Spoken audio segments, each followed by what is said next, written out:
La question d'aujourd'hui, c'est que je vais vous apporter des informations sur comment perdre du poids plus rapidement en 7 conseils, tout simplement. Mais avant, n'oubliez pas de cliquer sur s'abonner et sur la cloche pour activer les notifications afin de recevoir les prochaines vidéos.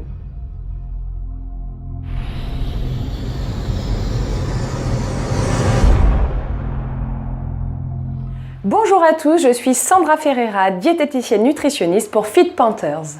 Alors je suis aussi diététicienne nutritionniste en libéral dans les Yvelines depuis 14 ans. J'ai vu des milliers de patients. Pour vous présenter un peu mon travail, je fais des conférences, je reçois des patients en cabinet.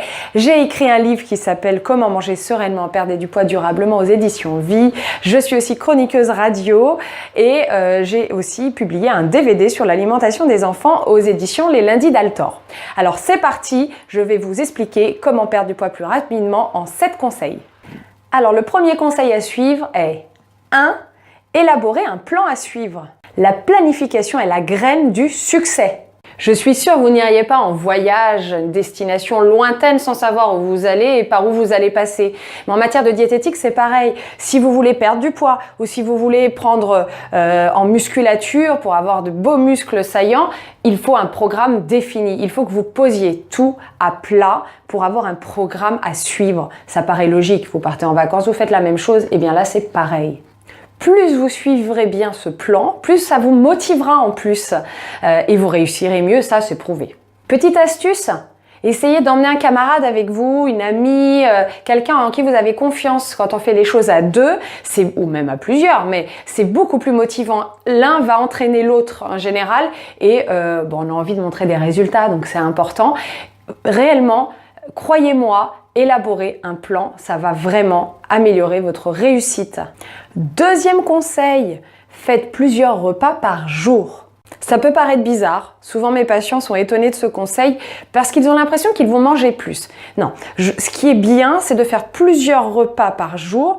Forcément, c'est vos 3 repas par jour qui ont été décomposés en 5 ou 6 repas. Ça permet en fait un maintien de la glycémie de manière générale. On va éviter les pics d'insuline, donc il y a moins de risque d'avoir faim. Et chose que vous ne savez peut-être pas, mais manger, ça dépense de l'énergie. Donc, comme vous mangez plusieurs fois, vous êtes toute la journée en train de dépenser de l'énergie.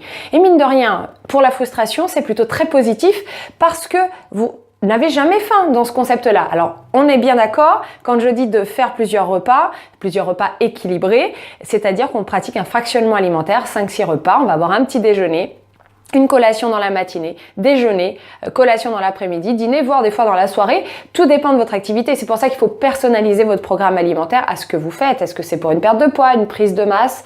Ça dépend vraiment de la consultation qu'on aurait éventuellement ensemble. Troisième point, manger des aliments rassasiants. Forcément, le but en faisant attention à son alimentation, c'est pas du tout d'être frustré. On est bien d'accord là-dessus. Parce que si vous êtes frustré, vous ne tiendrez pas sur le long terme.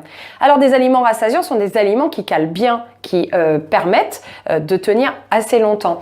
Et c'est en général ce qui n'est pas raffiné. Alors, pas raffiné, c'est on va préférer des aliments qui seraient par exemple complets ou semi-complets, des aliments riches en fibres ou en eau. On appelle ça des aliments à faible densité énergétique, c'est-à-dire que pour le même poids qu'un autre aliment, ils vont être moins caloriques puisqu'il y a plus d'eau et plus de fibres. Il existe d'ailleurs un indice de satiété qui au niveau de la digestion c'est plus long, donc vous avez un bol alimentaire qui tient plus longtemps. Et puis il faut savoir que les protéines de manière générale sont rassasiantes. C'est le macronutriment, le nutriment le plus rassasiant parce qu'il joue aussi sur l'hormone de la satiété qui est la gréline. 4. Ne supprimez pas vos féculents. Toute source de glucides. Je n'arrête pas de voir ça pour perdre du poids ou même parfois pour prendre la masse musculaire.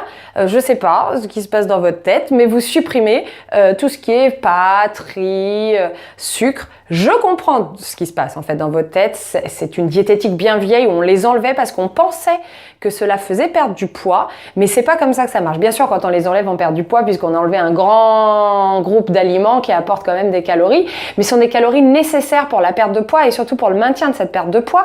Il faut savoir quand même que, par exemple, le cerveau est glucodépendant, c'est-à-dire qu'il ne se nourrit que de sucre. Donc, il est important, vous comprenez, que pour que votre corps fonctionne bien et que après vous stabilisiez, parce que vous preniez de la masse musculaire ou que vous perdiez du poids, le but est de stabiliser, c'est pas de le faire sur un mois et puis c'est terminé. D'ailleurs, c'est pas terminé, hein, c'est une hygiène de vie. Les glucides, qui donc sont souvent dans les féculents. Donc, je répète, pâtes, riz, semoule, biscottes. Il faut les maintenir. Même au niveau des fruits, j'ai déjà vu des personnes qui les suppriment et c'est pas intelligent. Du coup, petite précision quand même, il y a un indice dont vous avez déjà peut-être entendu parler, qui est l'indice glycémique. On peut parler de score glycémique, on a plusieurs termes. On entend souvent index glycémique, IG, index ou indice, c'est pareil. Et donc cet IG, plus il va être élevé, plus le pouvoir de pénétration de sucre dans le sang va être élevé. Et en fait, ça fait un pic glycémique, vous allez avoir faim très vite derrière, la satiété est mauvaise. Il faut que ça soit assez bas, plus c'est bas, mieux c'est. Mais vous n'êtes pas là pour regarder des listes d'IG, donc en gros, retenez qu'il faut que vos repas contiennent des fibres ou qu'en tout cas, si vous mangez des féculents, ça va être plus judicieux de les prendre semi-complets ou complets. Petite note astuce de Sandra Ferreira, prenez-les plutôt bio parce que les pesticides se concentrent beaucoup au niveau de l'enveloppe de la céréale, donc c'est plus intelligent de les prendre aussi bio. Maintenant, si on peut pas d'inquiétude. Hein. Semi-complet ou complet, attention, ça peut être agressif de ne manger que ça pour l'intestin, donc faites du semi-complet, ça sera un peu moins fort, mais si le complet passe, pourquoi pas. Et si vous n'avez pas sous la main des pâtes complètes, au moins associez toujours avec des fibres, donc avec des légumes. Astuce numéro 5, dans le même ordre que l'astuce précédente, ne supprimez pas les lipides, le gras. Alors oui, c'est normal, vous vous dites que c'est très calorique et si on l'enlève, on perd du poids ou en tout cas on arrive à mieux dessiner ses muscles lorsqu'on essaie de prendre en masse musculaire. L'idée de base n'est pas bête, mais il faut savoir quand même que le corps a besoin de graisse pour bien fonctionner. Et si votre corps ne fonctionne pas à un moment, ça va bugger. Donc c'est important de les garder. Maintenant, gardons-les, mais intelligemment. Ça veut dire qu'on va choisir des bonnes graisses, on va éviter les acides gras trans ou toutes ces choses-là. On va favoriser ce qu'on appelle les acides gras essentiels, c'est-à-dire qu'ils sont indispensables. Le corps ne sait pas les fabriquer, il n'y a que l'alimentation qui les amène. Ils sont bons pour le système cardiovasculaire, le cerveau et plein d'autres choses d'ailleurs. Et pour tout, pour les stockages, pour que tout fonctionne bien, ça va peut-être vous parler quand je vous parle d'oméga. Donc c'est cela. Les oméga 3 sont très importants. On aurait tendance à trop manger d'oméga 6 et pas assez d'oméga 3, donc le rapport se déséquilibre et c'est pas bon.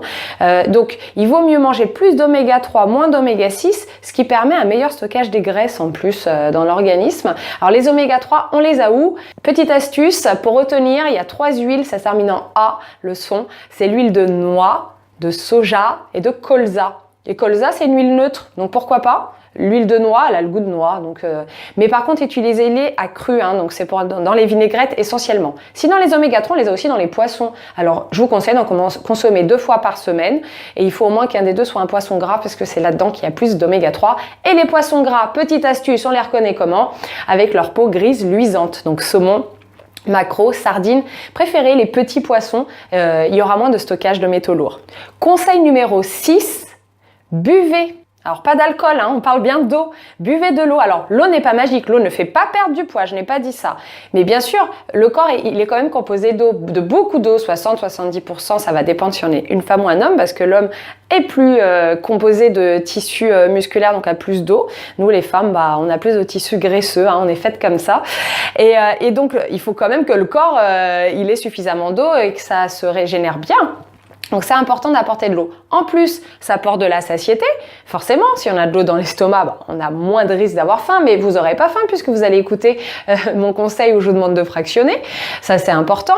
Et il faut savoir, il y a l'université d'Utah qui a démontré que lorsqu'on commence à être déshydraté, on brûlait 2% de moins de calories. Donc bon, autant boire puisqu'il n'y a que des bénéfices à boire. Pour ce qui est de l'eau en elle-même, l'idéal, c'est de varier les eaux, puisqu'elles ne vont pas apporter les mêmes minéraux de l'une à l'autre. Point numéro 7, je pense qu'il est évident, pratiquer une activité physique régulière et plaisante si possible, parce que le but c'est de la tenir à long terme. Donc, faire du sport, ça ne fait pas maigrir directement, mais ça change la forme de corps. Bien sûr, on brûle plus, donc si elle est régulière, ça va au quotidien, bien sûr, brûler un peu plus. Parfois, on me dit, mais je fais du sport, mais je ne perds pas. 2 solutions à cela. Ou vous ne perdez pas de poids pour la simple et bonne raison que vous n'avez pas amélioré votre alimentation à côté. C'est-à-dire que, mine de rien, dans un petit coin de votre tête, je fais du sport égale je peux me lâcher un petit peu, alors que c'est pas ça. Il faut faire attention à son alimentation et le sport est un complément. Donc ça, c'est important. Deuxième solution, vous mangez bien, mais vous ne perdez quand même pas de poids en faisant du sport. Vous avez peut-être fabriqué du muscle et le muscle pèse toujours plus lourd que le gras, mais prend moins de place, donc vous êtes affiné. Donc mon petit conseil, c'est que surtout quand vous commencez un entraînement sportif et une alimentation équilibrée, puisqu'il faut les deux pour que ça marche, je vous conseille de vous prendre en photo, face, profil, dos, en sous-vêtements. Vous le gardez pour vous, bien sûr. Ça permet de voir tout simplement l'évolution parce que si vous ne perdez pas de poids, sachez que votre morphologie a forcément changé. J'ai été ravie de partager ces conseils avec vous, les 7 conseils pour perdre du poids rapidement. Ils sont logiques, ce sont une question de bon sens, mais il fallait que je vous le dise. Ayez confiance en moi, ayez confiance en vous. En tout cas, cliquez là, juste en dessous, dans la barre de description, il y a un lien. Cliquez dessus, c'est gratuit. Vous pouvez avoir votre guide de nutrition et un programme d'entraînement. Tout est gratuit, donc n'hésitez pas, profitez-en. Et à très bientôt pour une autre vidéo, je vous apporterai plein d'informations. Au revoir!